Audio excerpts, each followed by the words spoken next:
It's hard to know where to begin when your whole world falls apart. I guess the day it started, the day everything really changed, was when I got the news. Cancer. The word itself felt like a punch to the gut. You don't ever think it's going to happen to you, you know? You hear about other people getting sick, but you never imagine it'll be your turn. I still remember sitting in that sterile doctor's office, the white walls closing in on me as he said it. Stage 2 lymphoma. It didn't feel real. I didn't cry. I didn't scream. I just nodded like I was listening to a weather report or something. It was like I'd left my body in that moment. Adele was there, sitting beside me, holding my hand. She had this concerned look on her face, all teary-eyed and whispering words like, "We'll get through this," and "I'm here for you." And at first, I believed her. Why wouldn't I? We'd been married for over a decade, and sure, things had their ups and downs, but we were solid, right? At least I thought we were. The first few weeks after the diagnosis were a blur of doctor's appointments, consultations, and preparing for treatment. Surgery was on the horizon, followed by chemo. I wasn't prepared for how fast everything would go downhill. I don't just mean physically, although trust me, that was its own kind of hell, but everything else too. Our relationship. It's like the minute I got sick, Adele started to drift. Not that I noticed right away. At first, I was too wrapped up in my own pain and exhaustion. The chemo hits you hard, drains every bit of energy you have.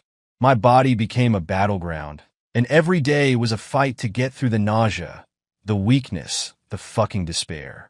I'm not gonna lie, our sex life took a massive hit. I barely had the strength to get out of bed, let alone be intimate. And I knew she noticed. We used to be all over each other, man. I'm talking like, couldn't keep our hands off each other in the early years. That passion doesn't last forever, but still, we had a good thing going in that department. Until cancer came in and stole whatever was left of that. It wasn't just sex, though. It was everything. Emotionally, physically, I was a shell of myself. And instead of stepping up, Adele started spending more and more time away. She'd tell me she had to stay late at work or that she was grabbing drinks with friends. At first, I bought it. Why wouldn't I? I mean, she had her own life, too. She wasn't the one who was sick. I didn't want to drag her down into the pit I was in. But as time went on, I started noticing little things. Her phone was always glued to her hand. She'd get these texts, and I'd ask who it was, and she'd brush it off. Just work or just a friend. But something felt off, you know? The turning point came when Harold showed up. Now, Harold's an old acquaintance. We weren't super close or anything, but we go way back. Haven't seen the guy in years, and out of the blue, he drops by. At first, we're just shooting the shit, talking about life, catching up. He knows about the cancer, of course. Everybody does. Then, out of nowhere, he drops this bomb on me. He's like, "Elliot, man, I don't know how to say this, but I've been hearing things about Adele." I'll never forget the way my stomach dropped when he said that. "What do you mean?" I asked him, trying to keep my voice steady. Inside, I was already spiraling. He started rambling about rumors about seeing her out with some guy a couple of times. Said he didn't want to believe it, didn't want to say anything, but felt like I should know. I tried to brush it off. Told him he was mistaken, but fuck, that seed of doubt was already planted deep. I couldn't unhear it. After Harold left, I sat there, staring at the ceiling for hours. I didn't want to believe him. I couldn't. She was my wife. We were supposed to be in this together, weren't we? I was battling fucking cancer, for God's sake. How could she do something like that to me? But the more I thought about it, the more it made sense. All the nights she didn't come home until late, all the excuses, the sudden obsession with her appearance, like hitting the gym more often, buying new clothes. It's like everything clicked in that one moment, and I couldn't stop myself from imagining the worst. I didn't confront her right away. I couldn't. I was still too sick, too drained both physically and mentally. But I started watching her more closely. The way she acted when she thought I wasn't looking, the way she guarded her phone like it was some kind of treasure chest. My mind was racing, constantly coming up with scenarios. Was she really cheating? Or was this all in my head? Just some sick byproduct of the chemo and stress? In the end, I couldn't stand it anymore. The doubt was eating me alive, almost as much as the cancer. I didn't have the energy for some big confrontation, not yet. But I knew I had to find out the truth. That's when I decided to call a private investigator. Yeah, I know it sounds extreme, But at that point, I didn't trust her, and I needed answers.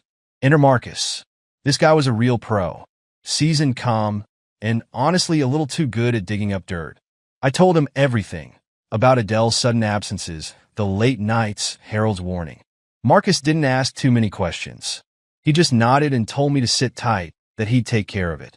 And that's where I'll leave it for now. I still didn't have proof.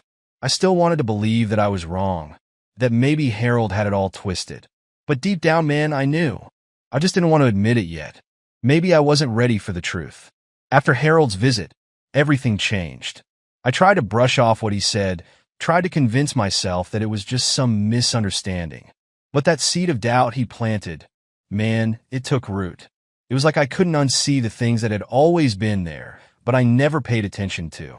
Suddenly, every little thing Adele did seemed suspicious. It was as if my mind had been rewired to constantly analyze her actions, her words, her absences. She was out more often. I'd ask her where she was going, and she'd give me the same answers. Work meetings, catching up with friends, or some other bullshit excuse that, once upon a time, I would have accepted without question. Now, every time she left, my stomach twisted into knots, my head racing with scenarios of what she was really doing. I started paying more attention to her phone. She was glued to it, always texting someone, always busy. And if I asked who it was, she'd brush it off. Just work, she'd say with that fake smile. But I knew something was off. It all came to a head one night during one of my chemo sessions. I was in the hospital, feeling like absolute shit, my body barely holding it together. The drugs were running through my veins, and I could feel my energy draining away with every passing second. I tried calling Adele, just wanted to hear her voice, needing some sort of comfort. But she didn't answer. The call went straight to voicemail. I tried again. Nothing. I waited, staring at my phone, hoping for a text, a missed call, anything. An hour passed. Then two. When I finally got a hold of her, she sounded annoyed. "I'm busy, Elliot. I told you I'd be out tonight," she said. Busy? I was fighting for my fucking life, and she was too busy to answer her phone? That was the moment I knew. She wasn't just distracted. She wasn't just overwhelmed by my illness. Something else was going on. After that night, I couldn't take it anymore. I had to know the truth, no matter how much it hurt. I called Marcus, the private investigator I mentioned before. This guy came highly recommended, someone who specialized in marital infidelity. When I met him, I could tell right away he was a no-nonsense kind of guy. He sat across from me, stone-faced, as I poured out everything I'd been dealing with. Harold's warning, the late nights, the cold distance between us. Marcus didn't show much emotion. He just listened, then assured me that if there was something to find, he'd find it. He told me to go on like nothing had changed. "Don't tip her off," he said. "The last thing you want is for her to know you're on to her. Just keep things normal while I dig around." So, that's what I did. I played the part of the clueless, sick husband while Marcus worked in the background. But it wasn't easy. Every time Adele left the house, I'd watch her walk out the door, wondering if this was it, if she was going to meet him. And it wasn't just the thought of her with someone else that killed me. It was the fact that she could do this while I was going through the hardest battle of my life. That level of betrayal, that kind of coldness, it breaks something in you. The days dragged on. I was still going through treatment, still fighting the cancer, but my focus was somewhere else. My mind was split between surviving and finding out the truth. It was like I was living in two hells at once. And then, after what felt like an eternity, Marcus called. "We need to meet," he said, his voice calm and professional as always. My heart sank. This was it. When we met, Marcus didn't sugarcoat anything. He laid it all out in front of me like a courtroom exhibit, photos, reports, timelines. Adele had been seeing someone else. His name was Nathan, a married businessman she met through work. They'd been meeting up at a hotel. Usually on the nights, she claimed she was working late or out with friends. I stared at the photos in front of me. There she was, my wife, walking into some mid-tier hotel with another man, smiling like she didn't have a care in the world. And there he was, Nathan, some suit-and-tie asshole who probably thought he was above the rules because he had money. My blood boiled. I wanted to rip those photos in half, burn them, anything to make it go away. But I couldn't. This was my reality now. My wife was cheating on me while I was fighting for my life.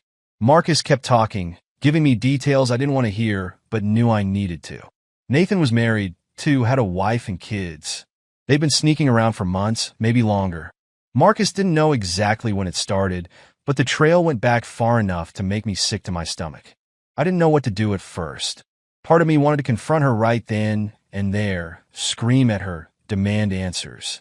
But Marcus told me to hold off. "Let me keep digging," he said. "There might be more." More? I couldn't even wrap my head around what he'd already found. And now he was telling me there might be more? I felt like I was going to explode. But Marcus was right. If Adele was capable of this, who knew what else she was hiding? I had to be smart about it.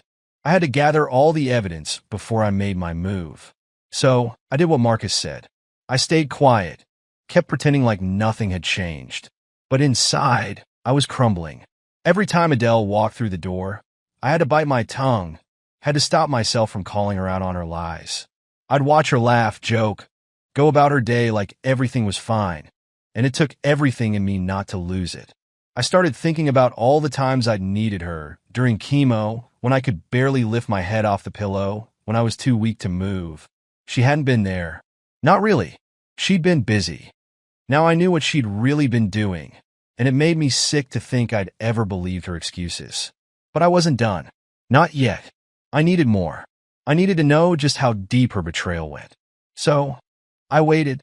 Marcus kept digging, and I kept pretending, and the more I thought about it, the more I realized that this wasn't just about her cheating. It was about survival. I was fighting for my life in more ways than one, and I wasn't going to let her win. Not yet. But the worst part? I still loved her. Or at least I loved the version of her I thought I knew. The woman I married, the woman who was supposed to stand by me through sickness and health. But that woman was gone, replaced by someone I didn't recognize. And I had no idea what was coming next. All I knew was that I had to be ready. I thought finding out about Nathan would be the end of it. I mean, how much worse could it get, right? You find out your wife is screwing some rich, married businessman. And that's the bottom of the barrel, isn't it? But no, I was wrong. Dead wrong.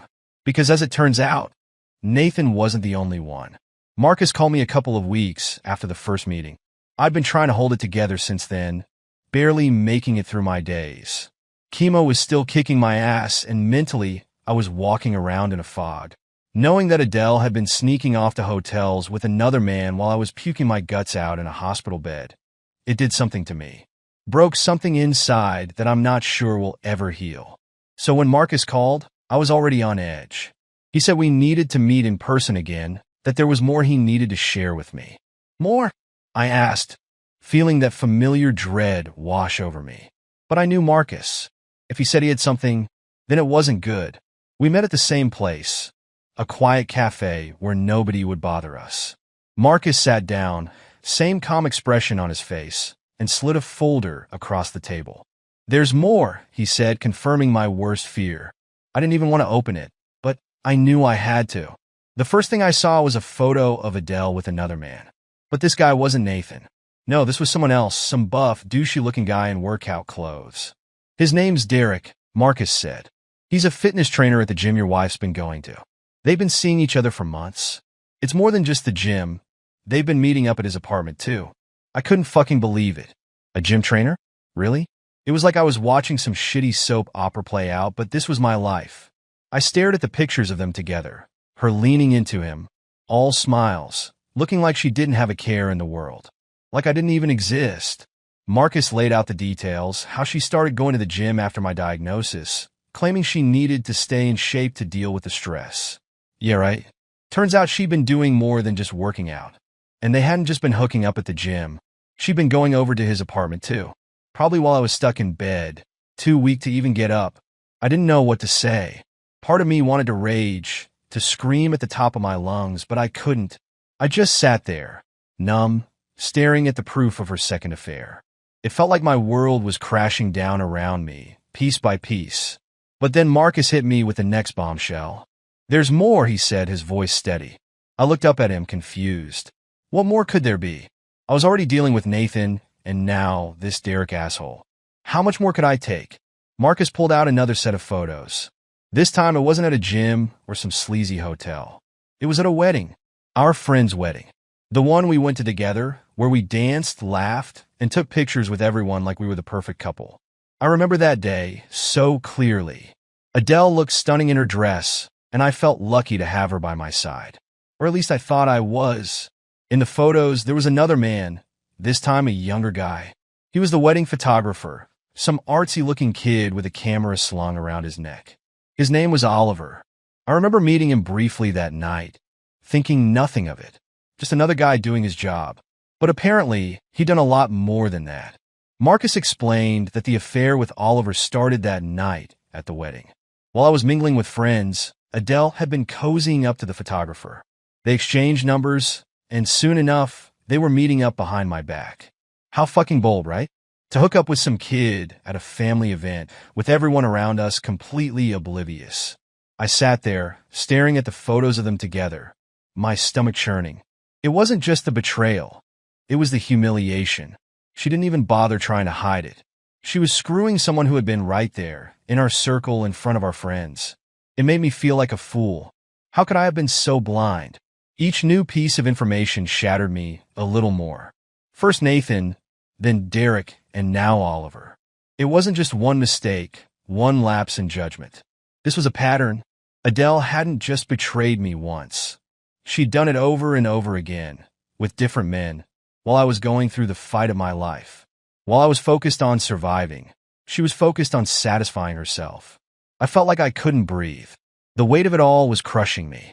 I'd always been someone who tried to see the best in people, who believed that deep down we all have good intentions.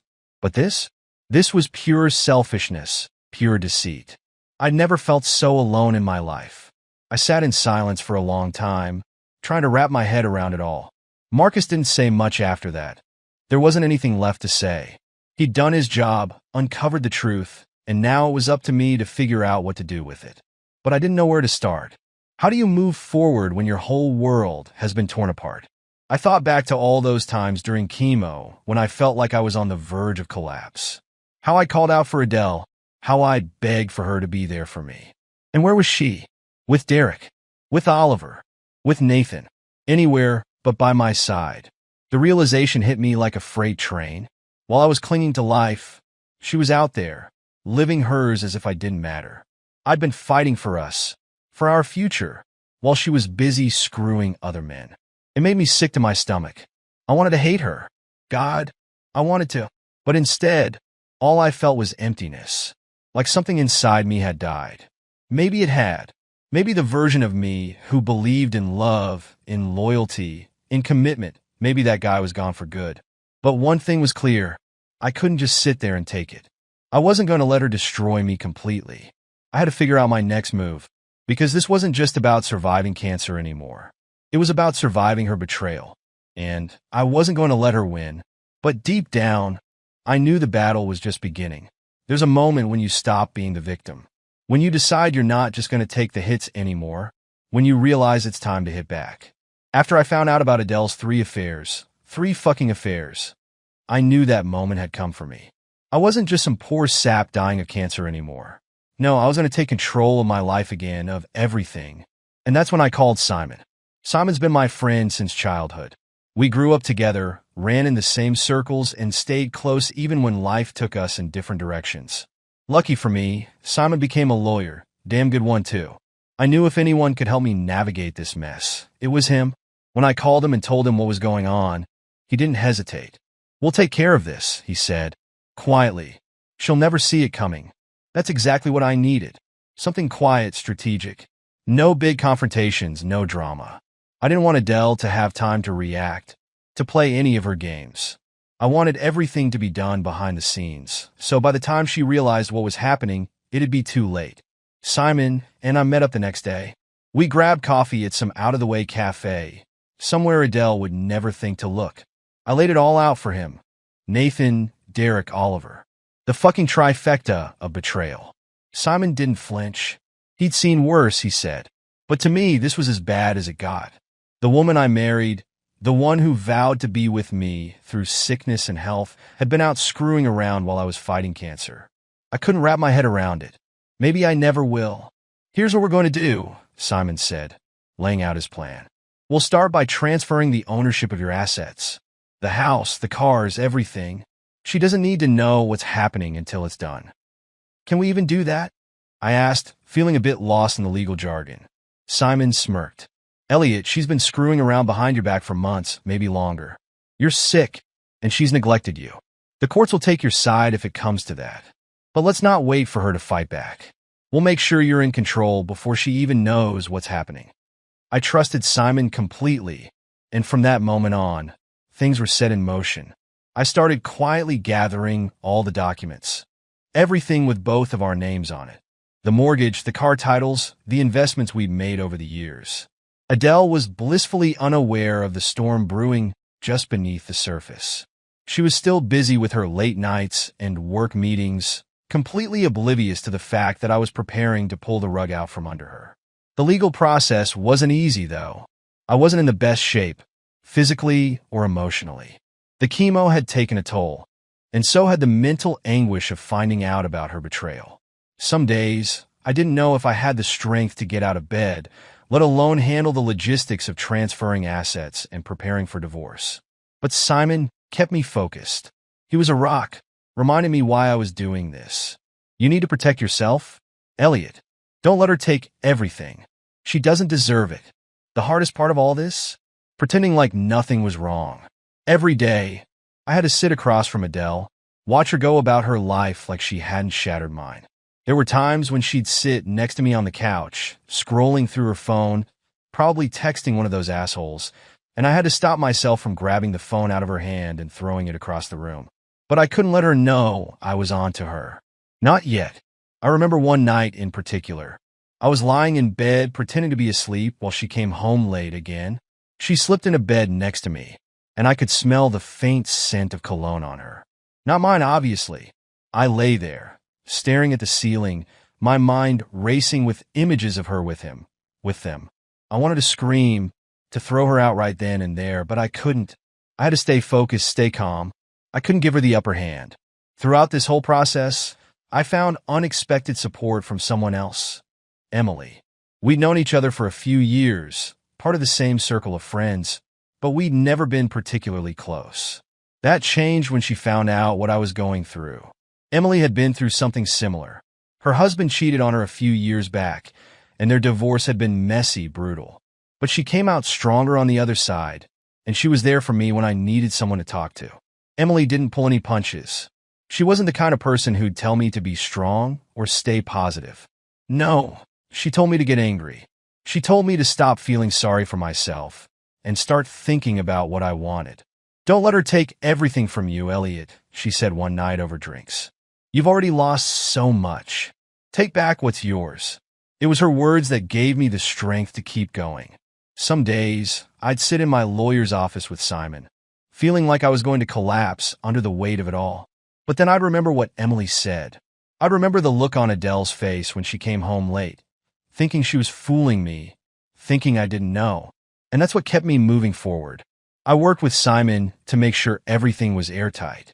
He helped me transfer the house into my name, move the savings into a separate account, even change the beneficiaries on my life insurance. Every step felt like reclaiming a piece of myself. Adele was none the wiser. I played my part well, acting like the sick, clueless husband, while behind the scenes, I was pulling every string I could to secure my future. Finally, it all came together. Simon had everything in place, and I was ready to file for divorce. We decided that the best time to hit her with the papers was when she least expected it. No warning, no drawn-out arguments. Just one swift, clean cut. I'd be lying if I said I wasn't nervous. Even after everything she'd done, part of me still clung to the woman I thought I knew, the woman I loved. But that woman was long gone, and it was time I accepted that. When I looked at myself in the mirror the morning I planned to serve the papers, I saw someone different, stronger, colder maybe, but definitely not the man I used to be. Cancer had taken so much from me, my health, my peace of mind, but Adele had taken more, and I was about to take it all back. I didn't feel good about it. I didn't feel triumphant. If anything, I felt hollow. But I knew this was the only way. It wasn't about revenge anymore. It was about survival. And I was done letting her destroy me. The papers were served that afternoon. Adele was out when the process server came, and I knew she'd be blindsided. She'd walk in, probably expecting another night of lies and secrets, only to find her whole world upended, just like she'd done to mine. There's something darkly poetic about how life twists and turns. Here I was on the other side of chemotherapy, starting to get my strength back. My hair was coming in again, my appetite was returning, and for the first time in what felt like forever, I could see the faintest glimmer of normalcy.